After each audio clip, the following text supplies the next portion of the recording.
আহ, অনূর্ধ্ব 19 বিশ্বকাপে আজকে বাংলাদেশের প্রথম ম্যাচ ভারতের সাথে। প্রথমে ভারত ব্যাট করছে এবং বাংলাদেশ বোলিং করেছে। এখানে একটি অনাকাঙ্ক্ষিত ঘটনা ঘটে গেছে। বাংলাদেশ ক্যাপ্টেন ভারতের ক্যাপ্টেনের সাথে যখন হাত মিলাইতে গেছে, হ্যান্ডশেক করতে গেছে, ভারত তখন ভারতের ক্যাপ্টেন বাংলাদেশকে অপমান করেছে, হাত মিলায় নেই। ইতিমধ্যে ভারতের টি-20 বিশ্বকাপ দলের জন্য যে ঝামেলা চলতেছে, বাংলাদেশ ভারতে যায় খেলবে না, এটা সুরাহা করার জন্য অলরেডি বাংলাদেশে তাদের প্রতিনিধি দল আসছে। এর মধ্যেই তারা এই কাণ্ড করে বসলো।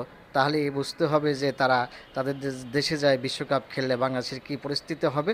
আমার মনে হয় যেটুকু আশা ছিল এখন বাংলাদেশের পক্ষ থেকে একেবারে না হয়ে যাবে।